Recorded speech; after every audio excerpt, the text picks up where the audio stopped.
في الدنيا إن آمنيكم।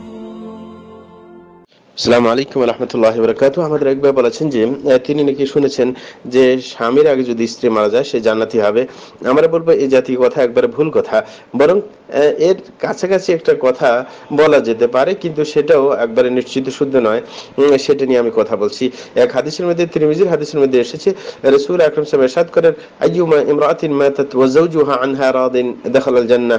যে কোনো মহিলা যদি মারা যায় এবং এমত অবস্থায় যে তার স্বামী তার উপর সন্তুষ্ট রয়েছে, তাইলে সে জান্নাতে প্রবেশ করবে। এই হাদিসটা আপনার সম্পর্কে এটা মুস্তাদরাকে হাকিমের মধ্যেও আছে এবং আপনার হাকিম বলেছেন যে এটা হাদিসটা শুদ্ধ, যদিও আপনার বুখারী মুসলিম আসেনি। এবং এই ব্যাপারে ইমাম যাহাবিও তার সাপোর্ট করেছেন তার তারখিস সাহিহের মধ্যে। তবে ইমাম আলবানী রাহমাতুল্লাহি আলাইহি এটাকে দুর্বল বলেছেন। তার কিতাবের হাদিস নম্বর হচ্ছে 1426।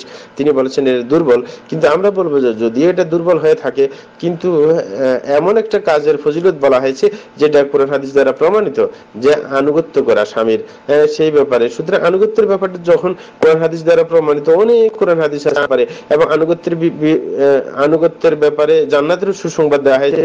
যেমন রাসূল আকরাম সাল্লাল্লাহু আলাইহি ওয়াসাল্লাম একটা হাদিস ইবনে হিব্বানের, যে রাসূল বলেন, ইযা সাল্লাতিল মারআতু খামসাহা ওয়া হাসানাত ফারজাহা ওয়া তাআত বালাহা দাখালাত মিন আইয়ি আবওয়াবিল জান্নাতি শাআত। যে মহিলারা যদি তার 5 বেলা নামাজ ঠিকমতো আদায় করে এবং লজ্জাস্থানকে হেফাজত করে এবং স্বামীর আনুগত্য করে, তাহলে সে জান্নাতের যে কোনো গেট দিয়ে প্রবেশ করার সুযোগ পাবে। তাহলে এখানে আনুগত্যের ব্যাপারে আপনার জান্নাতের সংবাদ দেওয়া হয়েছে। সুতরাং ওই হাদিসেও এরকম কাছাকাছি ভাষ্য।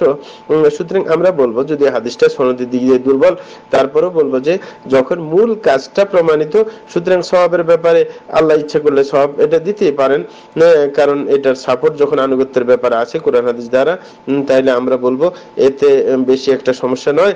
কিন্তু আপনার যে কথা যে এমনিতে মরলে জান্নাত পেয়ে যাবে, সেটি একবারে ভুল কথা। বরং স্বামী তার উপর সন্তুষ্ট থাকতে হবে, তখনই আশা করা যেতে পারে। আল্লাহ আমাদের বুঝার তৌফিক দান করুন। ধন্যবাদ।